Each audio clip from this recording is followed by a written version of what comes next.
Welcome to a special edition of Southbank Centre's book podcast. I'm here in the Royal Festival Hall Cafe, surrounded by literature lovers and festival goers. For the past 12 years, Southbank Centre's London Literature Festival has brought together today's leading writers, thinkers and cultural observers to explore the burning issues of our times. In previous years, we've been on a voyage through the entirety of Moby Dick. We've heard Hillary Clinton's strong views on alternative facts, the voice of Margaret Atwood's Handbag, and we've heard poetry from Claudia Rankine, Anne Carson and a host of poets for Poetry International. And we've seen the dreams of refugees projected onto the wall of the Royal Festival Hall, to name just a few. This year we'll have everything from a celebration of Homer's Odyssey to an examination of contemporary America in the lead up to the midterm elections. And we'll be bringing you an election special next month, so keep an eye or an ear out for that one. Now we're going to hear from Roger Daltrey, founder and singer of The Who, who is in conversation with Will Hodgkinson in the Royal Festival Hall.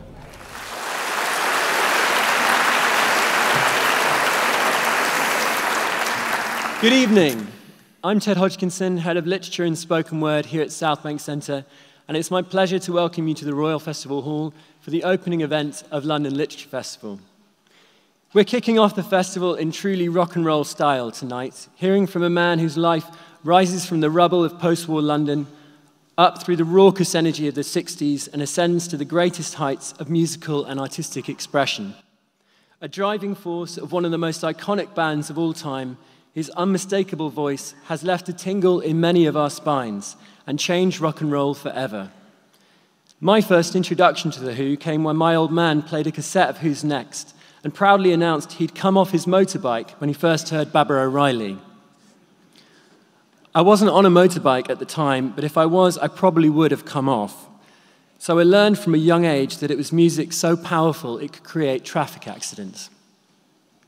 Now, for the first time, we'll hear about the experiences behind the music in Roger Daltrey's own words. Thanks a Lot, Mr. Kibblewhite is written with earthy wit and disarming candour and takes us beyond the headlines and myths, from schoolyard scrapes and his earliest attempts at making music to being at the very forefront of a generation of musicians who changed everything. London Literature Festival runs from now until the 28th of October, and over the next few days, we'll be hearing from more iconic voices from across the arts who have left indelible impressions on culture, from visual art to film. But tonight is all about the music. Roger Daltrey will be in conversation with the journalist and author Will Hodgkinson, who has written from numerous publications and is chief rock and pop critic for The Times. His books include Songman and Guitar Man. As far as we know, we're not related, but I can assure you that we Hodgkinsons do make excellent interviewers, so you'll be in good hands tonight. In a moment, you'll hear a brief extract from Thanks a Lot, Mr. Kibblewhite, accompanied by a slideshow of images from Roger Daltrey's remarkable life. After that, Roger Daltrey himself and Will Hodgkinson will take to the stage. I also want to thank Performance Interpreting and Stage Text for the interpretation tonight. They've been practicing their air guitar out in the corridor. Ladies and gentlemen, welcome to London Literature Festival.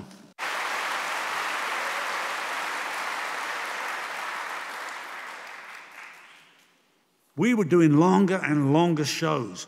We were hitting 3 hours, which required huge levels of energy and concentration. So I became obsessed by sleep. It became the thing in my life.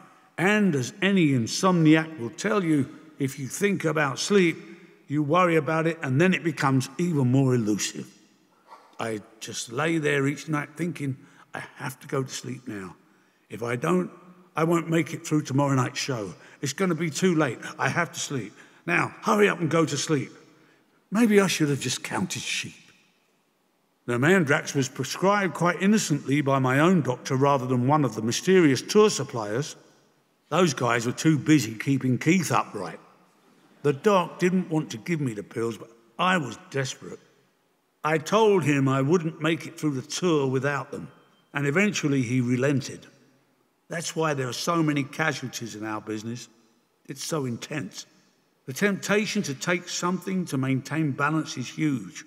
First, you take the downers to bring you out of the clouds after a show. Then you need the uppers to put you right back up there in time for the next one. I never needed the upper. I never did the full Elvis. But kicking Mandrax was horrible.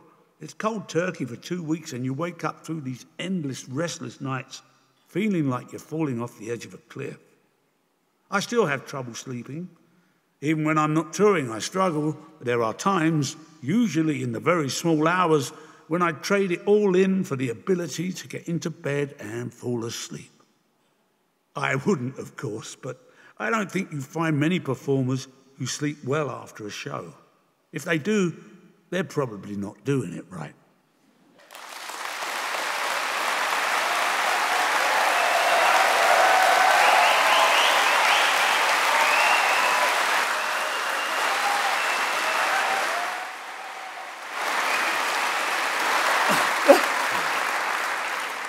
Good evening. Hello, everyone, and thanks for coming.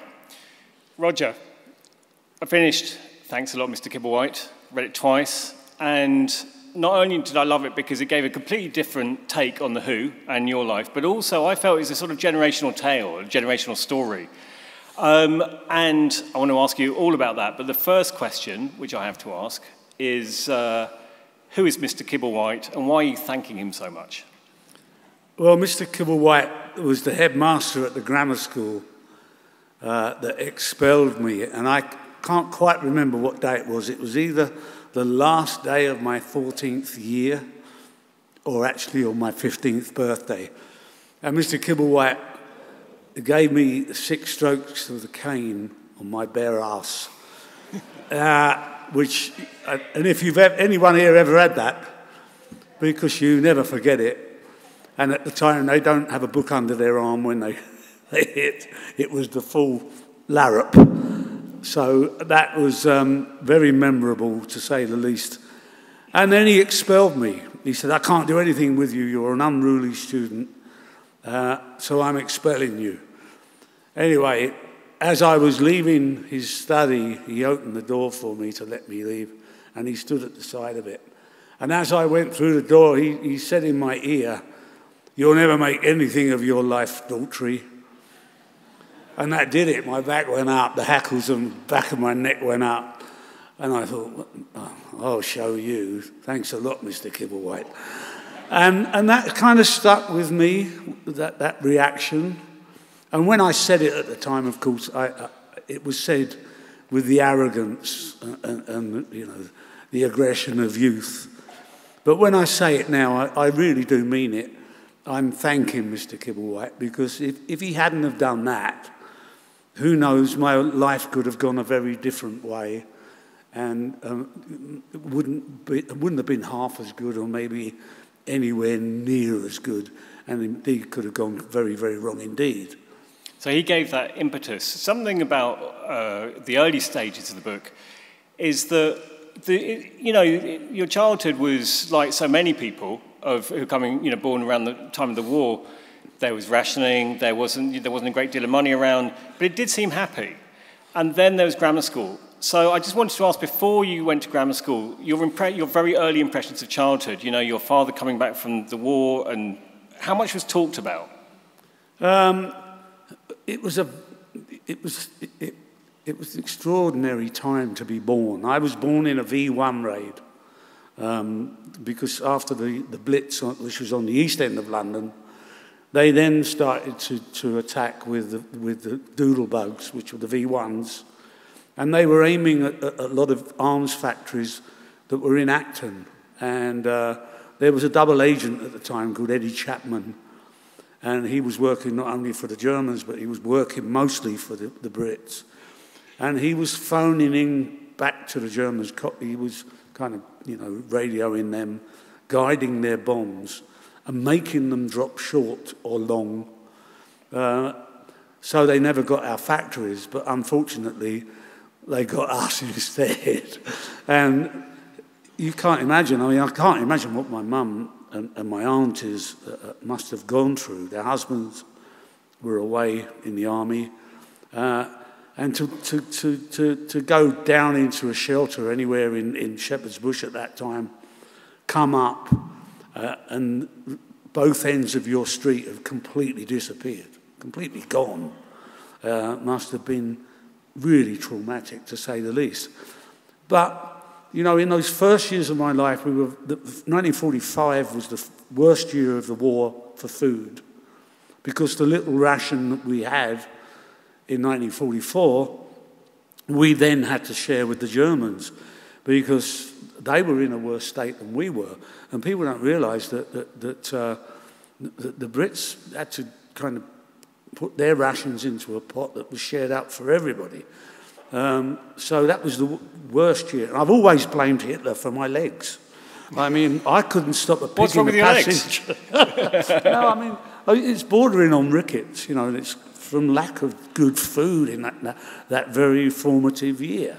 So, you know, I kind of joke about it. But we were incredibly wealthy, because what the war had done to us, it had brought communities together. Everybody helped each other out.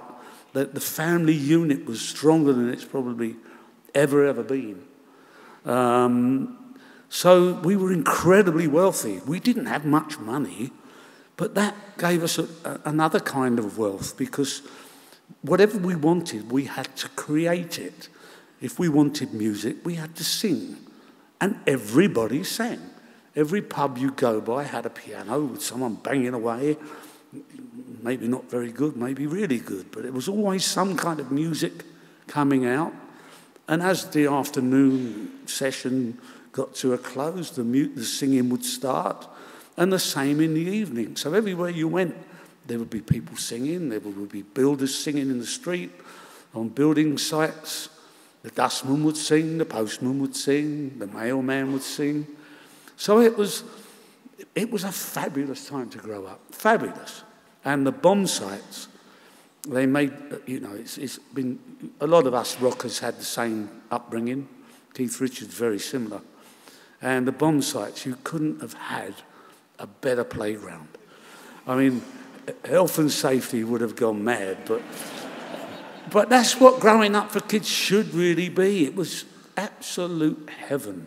The basements filled up with water, and very quickly, the next year, you know, in 1946, there were frogs and toads and newts and all kinds of wildlife. They were absolute oases in this kind of blacky, dirty, smoky part of Shepherd's Bush.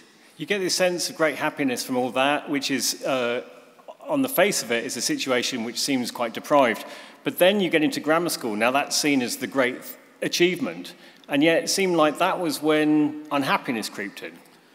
Yeah, I mean, what was weird for me is at the time we were encouraged. You've got to do well at school, because you've got to pass this thing called the 11 plus. Didn't know what it was just another exam. And I didn't used to mind exams then. I had a great teacher that I got on with, and I empathised with. He empathised with me. He taught me really well. And I flew through the 11 plus with the highest grade in the school. What happened then was that I moved from Shepherd's Bush to Chiswick. We shared a house in Shepherd's Bush, 2 families, as most of the houses in Shepherd's Bush were in those days. And my auntie and uncle and 3 sisters, my 3 cousins lived down below us, and I was upstairs with my 2 sisters. But when I was 11 and passed this 11 plus, we moved literally 1.5 miles away, and probably no more than that, maybe 1.75 miles away to a place called Bedford Park, which is kind of wedged between Acton and Chiswick. And it could have been the other side of the moon, because it was a totally different environment. And of course, I was divorced from my mates. They all were kind of gore-blimey Joes, you know, down the market, and could speak in the way I speak, and I'm not ashamed of it. I'm proud of it. But I moved into this world where everybody spoke a different language. Oh, hello. And you very rarely saw anybody on the street in the daytime, because they all worked in offices, all carried briefcases. And so it was kind of isolated and weird. And I felt kind of strange. And I went to this school, this grammar school, which took in students from Ruislip and Greenford and Harrow, all the outer parts of out of West London, and they were really upper middle class. I just couldn't understand the word they said. I can now, but then it was like, what the fuck are they talking about? And the teachers were, all of a sudden it was brutal. There was this corporal punishment which was horrible. I mean, it really was horrible. Some of the teachers really were sadistic. The gym teacher used to hit you with a slipper. And you can imagine what a rubber-soled plimsoll would be like on a bare thigh or whatever. If you weren't doing it right, that's what you'd get. And they seemed to revel in it. So the whole atmosphere was nasty. The first year at the grammar school, you were called a fag and expected to do anything that the sixth form would tell you to do. Well, that was the wrong thing to do with someone like me. They bullied me quite badly, and I got fed up with it towards the end of the first year. And I picked up a chair and hit someone with a chair because I thought it was going to come down on me. And they all backed off, and I thought, oh, that's a good effect. It's a very useful chair. And that's the thing about being small, it's really weird because, you spend most of your life looking up at people, talking to them, rather than directly in the face. And it's so easy to pick on small people, and these guys used to pick on me quite a bit. But once I kind of showed them I was willing to fight back, they backed off, and what it did to me, it kind of set my fight or flight mode into fight. And whenever I felt threatened or I was ever going to be in trouble and someone was going to turn, we could feel it going the wrong way, and you get to a point where you think, I'm either going to have to hit him very quickly or I'm going to be on the floor. I usually end up hitting them very quickly. So I don't think I was a bully. I was just highly protective. If I was a bully and I bullied anybody, I apologise for it. But I don't think I was. I was just highly protective. How useful would you say that came when in the world of rock and roll, which you then followed, in terms of that fight or flight mentality? It was useful to get on the stage at all in some of the clubs and the pubs we used to play in those days, where some fights used to break out in the audience that were very vicious indeed. Bottles, glasses, you see some terrible things. Fortunately, in any of those places, we were always left alone. And I don't know why that was, but one of the interesting things about stages, you occupy the high ground. So it's very easy to say, come on, come up here and say that. And of course, on their way up, if they're stupid enough to do it, you just go pop. And a few people were stupid enough to try that. But anyway, and of course, I ended up, unwittingly, because when I got the band together, John joined. This is who people will know this. Then John introduced me to Pete, whose talent was quite obvious from day one. I mean, the way he played the guitar, the way his fingers worked, the chords he played. Even the first time, he was playing chord shapes that I'd never seen anybody else do. And he had a rhythm in this hand from his banjo playing in the trad band he was in with John. He was just completely unique and an obvious talent. And then, of course, Keith joined, and that is legendary because Keith was the key to the engine that fired us up. And the Who has, music all has its rhythm, and rock and roll's got its rhythm, but the Who has a kind of quirky rhythm And that's why I say we were never a rock and roll band. We were always a rock band, because there's a kind of, it's that slam.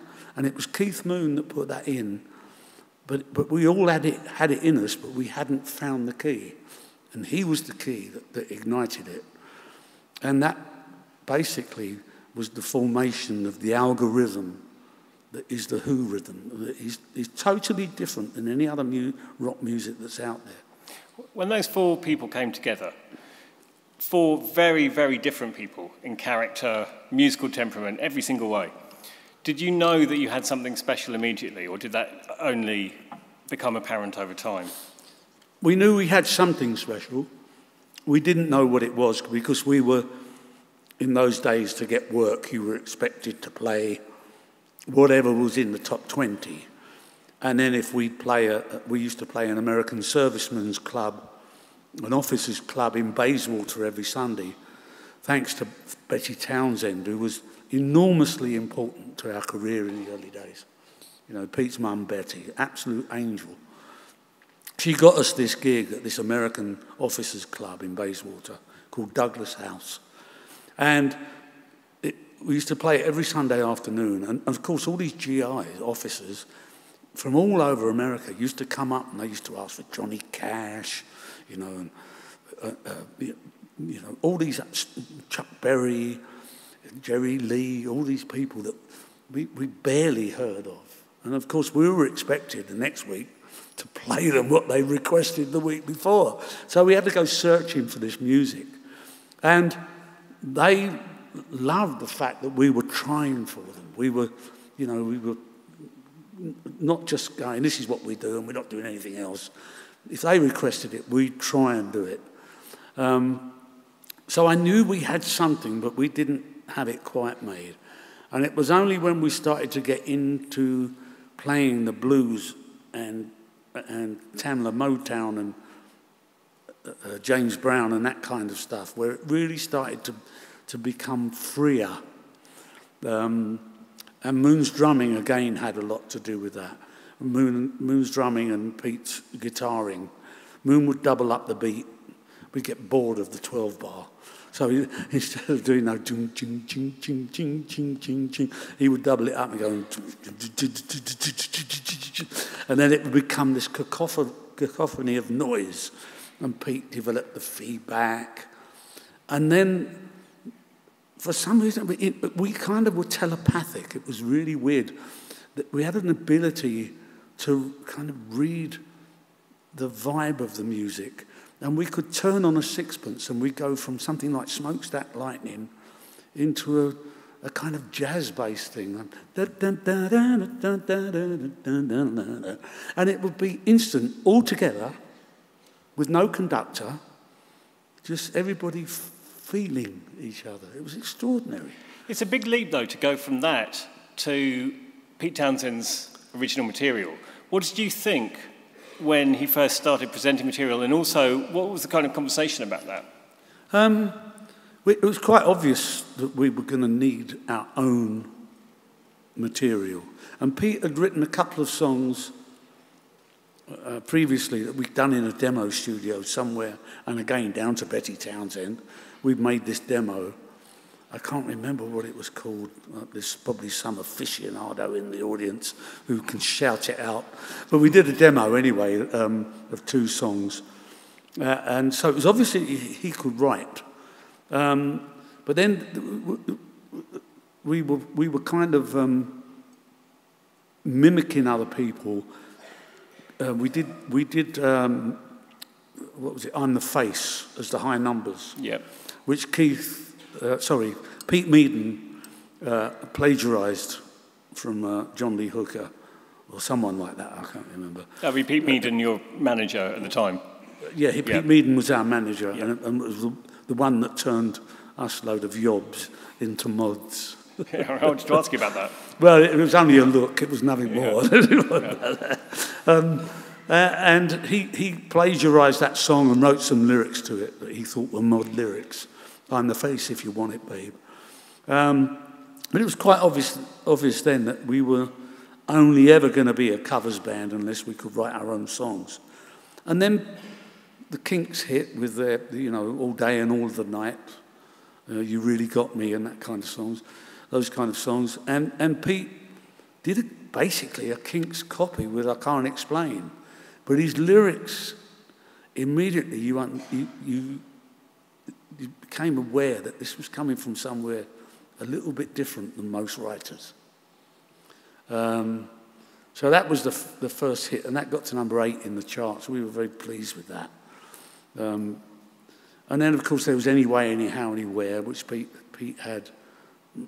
He probably had 3/4 of it written, but he didn't have the bridge.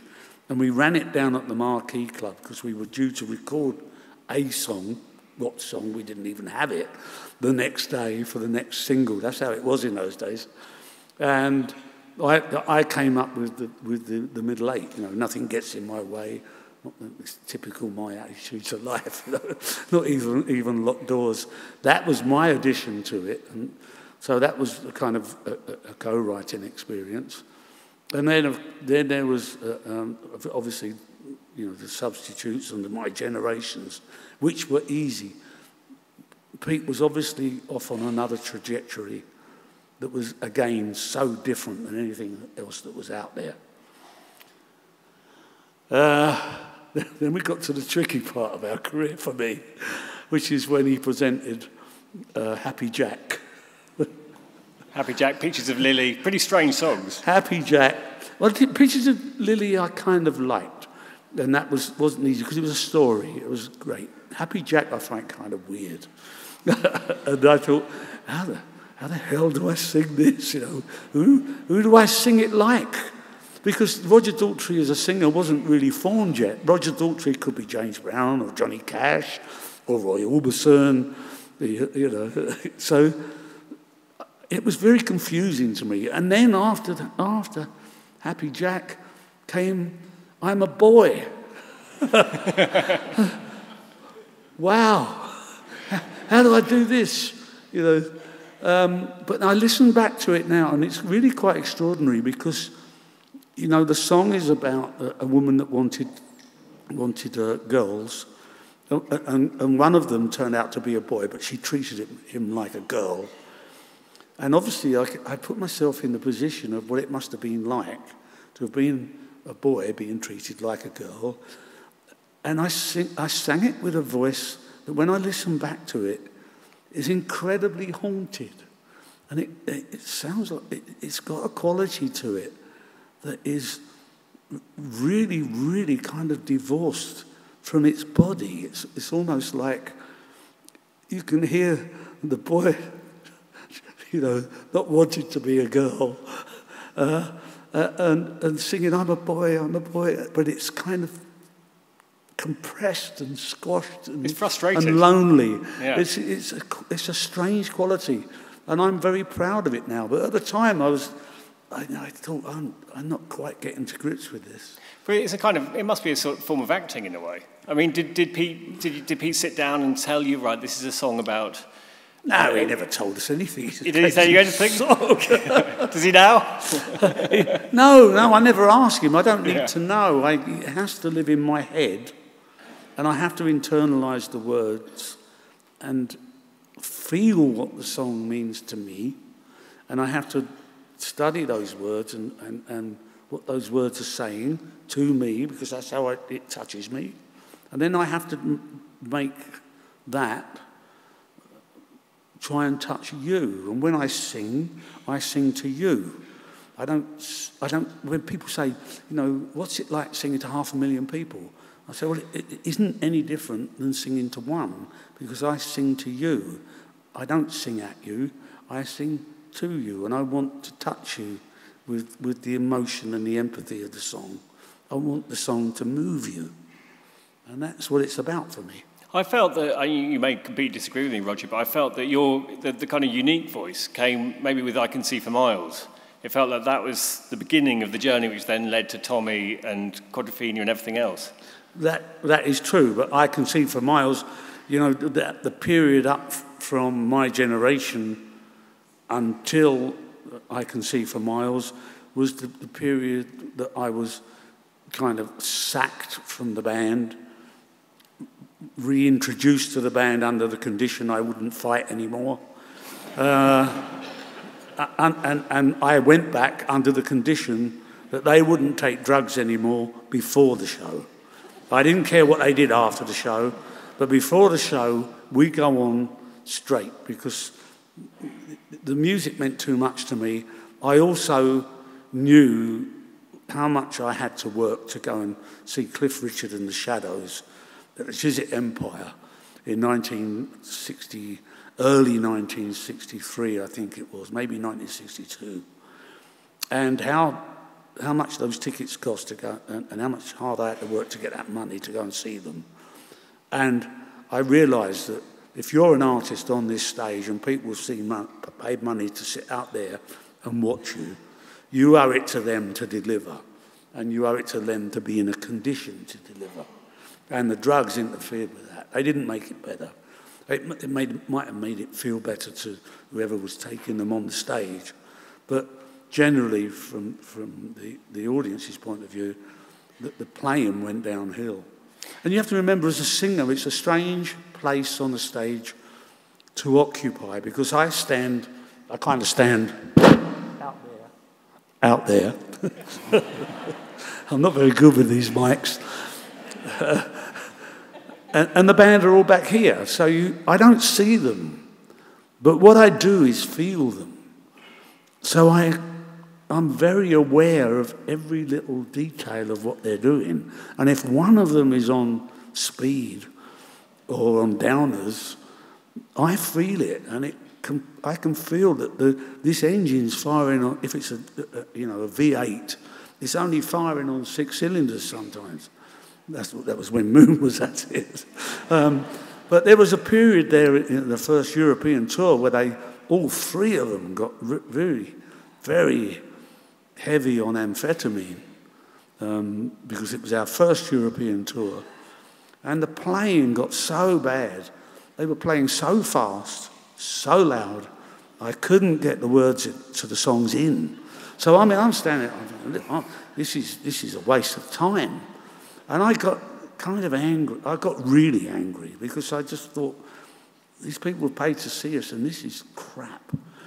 So I stormed off stage while they were smashing the gear up with glee, and flushed the stash of amphetamine, which were in Keith's suitcase, down the toilet.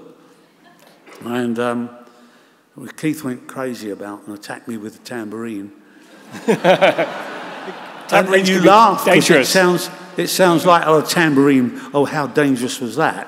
But I've got to tell you, it wasn't the flat, nice, soft pigskin side of the tambourine that he attacked me with. He attacked me with the tambourine sideways in his hand, slashing at me with the bells, which is a very dangerous very painful weapon. If it gets you. It could have been very nasty. Needless to say, he didn't reach me. I should say at this point, you are managed by these two remarkable, unusual characters, Kit Lambert and Chris Stamp. What was the relationship with the band and those guys like? Well, the truth is that the Who would not have made it to where they are at all without the help of Kit Lambert and Chris Stamp. They were the most creative managers anyone could wish for. And they came at a time when we were the bud ready to burst, and they were the plant food that grew that plant into to what it became. They were incredible. They were two very different characters. Kit Lambert obviously was Oxford educated, studied ancient Greek, and Chris Stamp was from Canning Town, brother of Terence Stamp, the film star, even better looking than Terence. And so we had this kind of Gore Blimey Joe one side and this kind of Noel Coward, flamboyant, uncomfortably gay character on the other. But because Kit was the son of Constant Lambert, the composer, he always had the dream and the vision that the 3-minute pop song, as much as he loved it, as much as we did, and I still do, I think it's incredibly valuable, he said, this music can do more.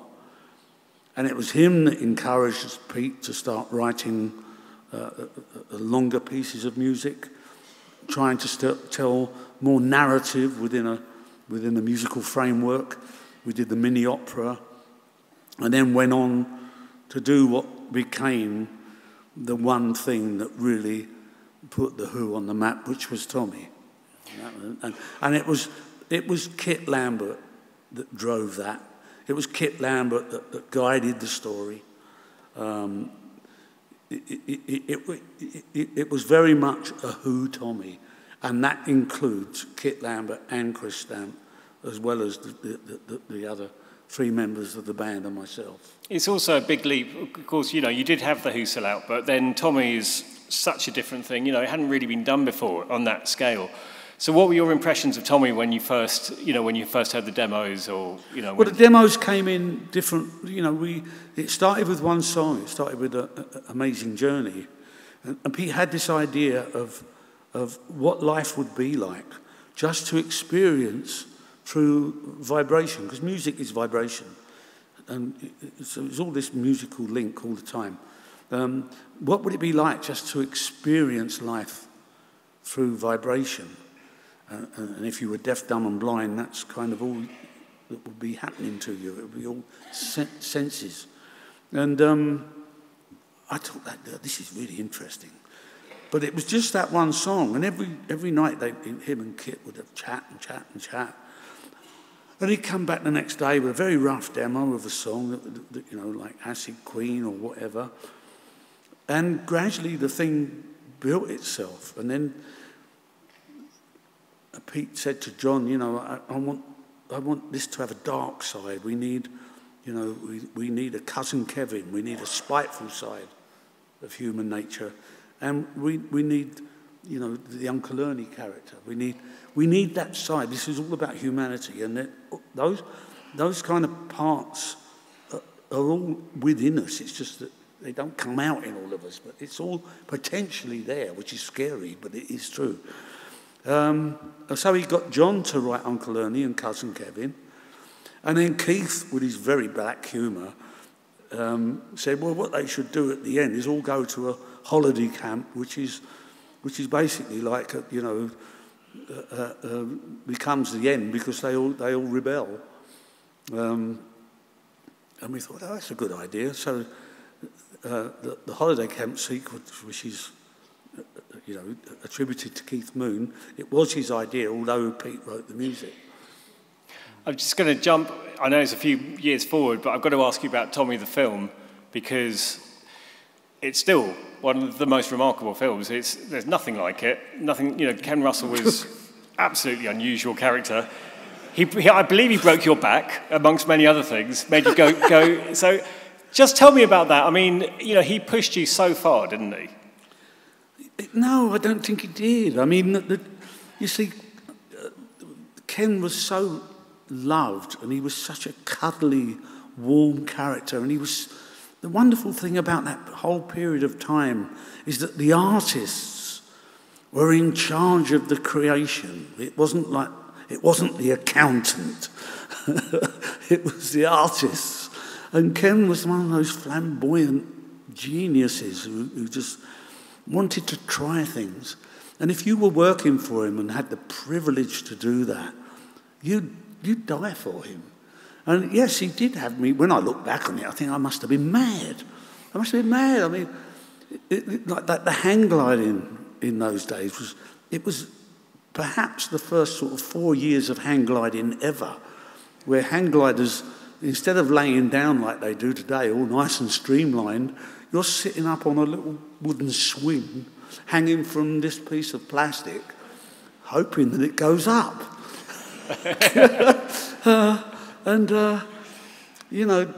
But you do it for Ken because he was just he just had a quality about him that he was so enthusiastic, and everything will be all right.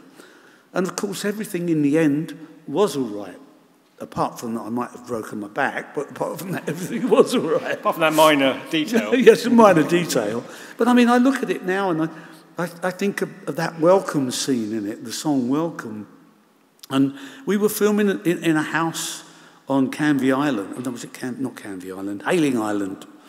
And it was just a detached house, quite posh, and it had a swimming pool in the back, in the garden. And he's scratching his beard and he's looking at the house. He's going, this is the house, Roger, where we're going to do Welcome. This is the outside of it. What do you think we can do to make it, quirky? He said, and he's looking at the house, scratching his beard, and he said, do you think you could get up to the chimney? And I looked at the chimney. It's a 2-story house with a pitched roof.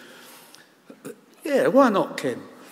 And I mean, and the next thing I know, I've gone up the drain pipe, climbed up the roof, and I'm hanging on the chimney. And the whole front part of that film is me singing, hanging onto the chimney of this house. I didn't give it any more thought than that at the time, but now I look back, I must have been mad. Well, it's back to the bomb sites, isn't it? I mean, you just think, I'm bomb-proof. Yeah. Just to go back so one of Pete's projects, which didn't happen, but in a way did, in the sense that it became something else, is Lifehouse. It's a really strange idea, and it seemed like it was such a kind of wide idea for Pete to get a handle on. Did you find that with Pete, that sometimes, these ideas were too unformed, they're too crazy? The problem with Lifehouse, as it was presented to us, is that Pete wrote the whole scenario of it with the idea of making a film. And Pete is just not a filmmaker. And the idea of it, I thought, was very interesting, that if we ever find the real source of what life is, when you go down past the atom, you go smaller and smaller, nano, you'll find a musical note. And that kind of intrigued me, and I loved that. I thought, that's really... But how do you make a film of that?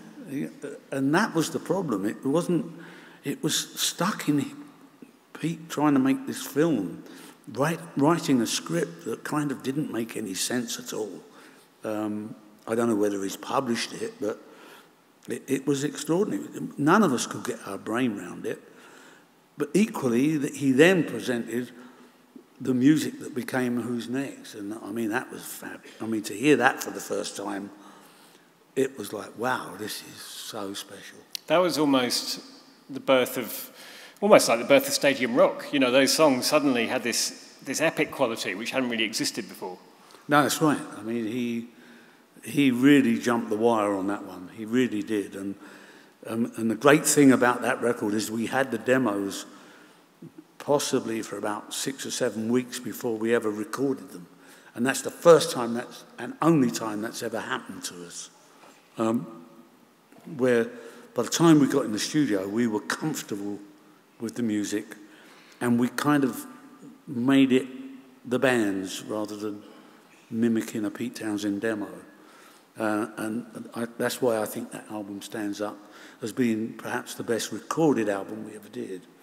I mean, I think Quadrophenia suffered.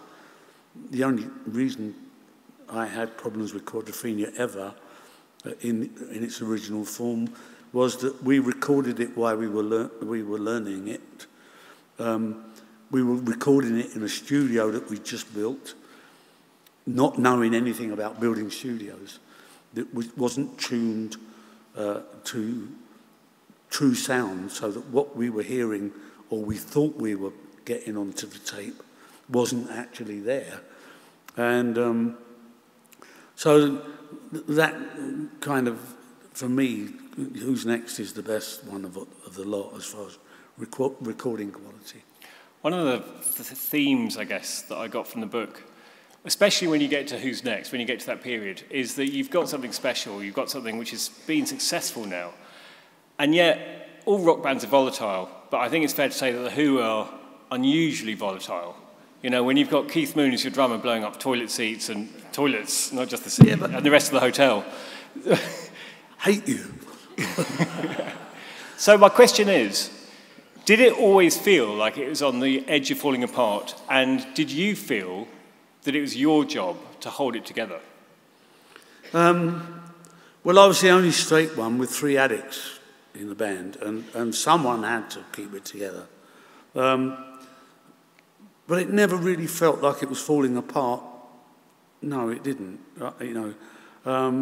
There were times in the kind of early 70s, between 1971 and 1976, where Keith did a few of his naughty drugs and passed out on stage, where we were struggling a bit. I never thought it would end, but we were contractually obligated to do a certain amount of shows, and we did consider maybe we'll have to get another drummer in just to finish this tour and do something about Keith, because he was taking stuff that was literally putting him out. A couple of shows there he collapsed on stage, and one show he did with a needle sticking out of his foot with the doctor pumping him full of adrenaline to keep him awake. I mean, it wasn't funny anymore. But I never thought it would fall apart. No, never. And, the first great tragedy was, of course, Keith's death. You talk in the book about how you'd expected it, but in a way that made it even more surprising because you've been waiting for it for 4 or 5 years. It made it more traumatic because he'd had so many scrapes, and Keith Moon was fearless. He really was fearless. And there were so many times, probably in the previous 4 or 5 years, that he could have gone, but he didn't. So when it did actually come, and I picked up that phone, I still remember it like it was yesterday. I was in the kitchen at home, and I picked up the phone, and Pete said, "He's gone and done it." And I thought, "Who? What?" He said, "Keith. He's killed himself. He's died. He's dead." And it hit like a hammer. Were there many conversations between you and John and Pete about Keith and about whether to carry on? Well, of course we did. We met. I can't remember when we did meet. I just went out for a very, very long run and just kind of psyched myself up to try and get through this pain. It was horrible. I ran around the farm twice, I think, that day. It was wonderful. I felt totally helpless that day. I can't remember. It seems a blur, the first week after that now. I can't remember when we first met, but I know that Pete and I talked. John really didn't used to say much in any meeting. He was the quiet one. But we discussed what we had left, and I said to him, what we have that's most important of all to me, and I suppose I had, an axe to grind because it was my life much more than it probably ever would have been Pete or John's. We have the music, and the music for me was all important. And that followed the same when John died. I said to Pete, we've still got the music, and if we play the music, it kind of brings them back alive. When the Who play today, Keith and John aren't with us, but they're there in the music, and they always will be. And the noise that they made in their lifetime is still echoing in that music. Yeah, it is their life. And that's kind of wonderful. I like that. Yeah, it's a lovely thing. I mean, with John, it was the beginning of a tour, wasn't it? John was the day before the tour. Right, yeah. So... but I wasn't as shocked with John because he'd been ill for a long time. He had heart problems, and no one was going to... They didn't call John the Ox for nothing.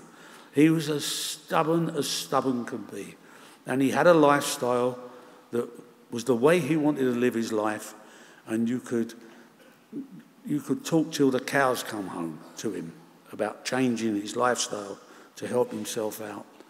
It would just go in this ear and out of that ear. John was completely unconditional. He was going to go this way. He was the quintessential rock star. And he died that way. And like I say in the book, if they'd have left him in the bed that he died in at the Hard Rock, put a case around it, made it an exhibit, he would have been as happy as Larry. Be a great honour. No, he would. I mean, that was John Entwistle. He would have thought, this is a triumph. You know. I've won. Yeah. Just going back a bit, there was a break in the 1980s, and I wanted to ask, I mean, that came after a pretty traumatic time, with the band at least. When that split, well, I don't think it was seen as a split at the time, certainly a break, did it feel like a relief, or did it feel like a great tragedy? But it happened because we made the mistake of trying to replace Keith Moon, and dear Kenny Jones, who's a great drummer and a great drummer for the Small Faces, was not the right drummer for The Who. And the only way, it just all started to go wrong. We needed a break. We tried to what we should have done was left the door open. You know, if we'd have been, when you take a wall out of a building, you know, you've got a three-sided room, the room can be any size you want, and you can replace that missing wall with whatever you want. We kind of locked ourselves into something that didn't work, and the only way to get out of it was to break it. And we had that long break till 1989. I didn't mind. I never ever thought it was over. I had my acting career, as I call my little acting career, because I didn't want the big acting career. I had that taste of Hollywood with Tommy. I got nominated for a Golden Globe. I had all that stuff. I was out of my depth, and I didn't like it. It kind of felt phony to me. Too many smiling faces. Happy to see you. Oh, yeah. Need the other members of The Who to keep you in line. Et tu, Brute. So after that break, how about getting back to it? What did you know? Was everyone revived and feeling that it was a new stage? Well, by the time we came to 1989, Pete wanted to do it again, and for some reason or the other, he was moaning about his hearing, because he does have trouble with his hearing, as do we all at our age and in the job we've done. But he wanted to do it again, and I just gave him his rein. I just said, you know, sure, let's do it. Let's have a celebration tour. Was it 25 years, or I can't remember what event it was. It was a celebration of some sort. And I just gave him his rein, and he wanted to be a band leader. Which was quite obvious from his face-to-face record that he'd done. It's quite obvious that Pete's dad was in a big band, and Pete had this thing about big bands, and he wanted to be a big band leader. So I thought I'd let him have his rein and put whatever band he wanted to get together to call The Who to go out and play our music. And that was the 1989 tour of America, and we did England as well. Didn't do any of Europe. And it was all right. The tour was okay. We had Simon Phillips on drums, which was a real step up from Kenny, because although he was a bit jazzy, he kind of got the rhythms right. We had brass. We had backing singers. I called it the Bahama Rimba Band. But it went down well, and it got us back together. And then nothing. Nothing again for another, literally nothing again until, that was 1989, there was nothing again until 1999, 10 years. That's a long time. Yes, a long, long time. But then when it came back together again after that 10 years, I'd found Zach Starkey.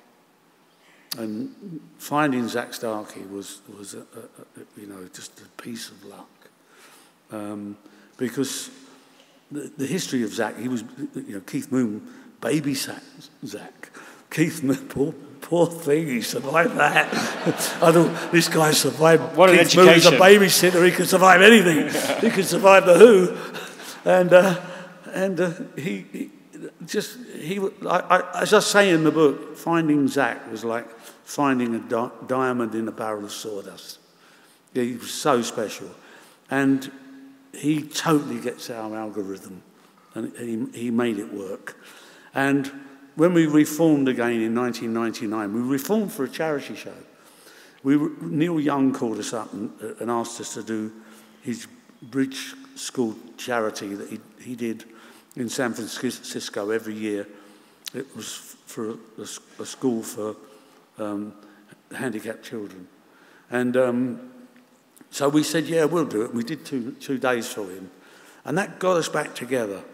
And Zach came along and we did a couple of other shows to pay all the expenses of getting out there so that we didn't have to give Neil Young a bill for our transport and all that.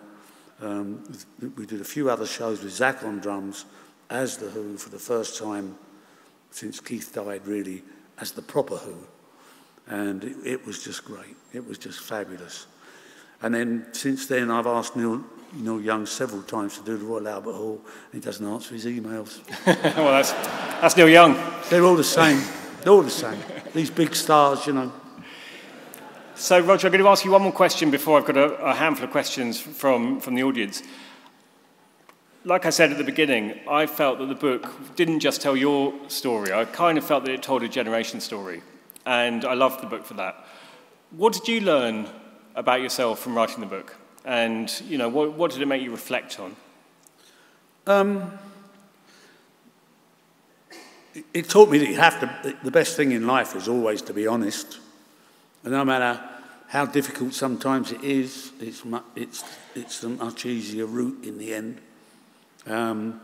It's kind of scary at my age because, you know, 75 next year.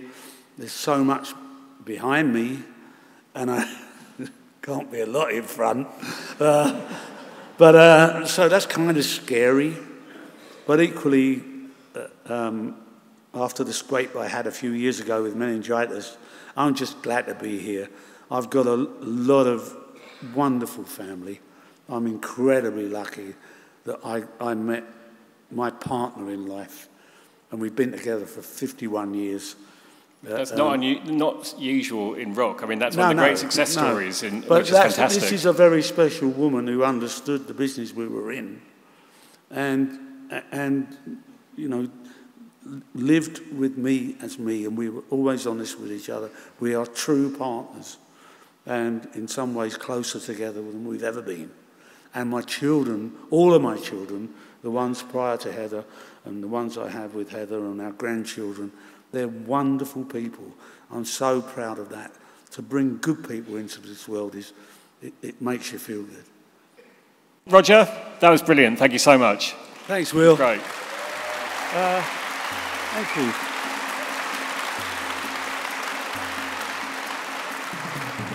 Thank you so much for coming, and I can't tell you what the Who fans mean to Pete and I. Your loyalty over the years means a lot to us. It's more than a group and its fans. It's a family, and I'll be eternally grateful to that. All the best to you.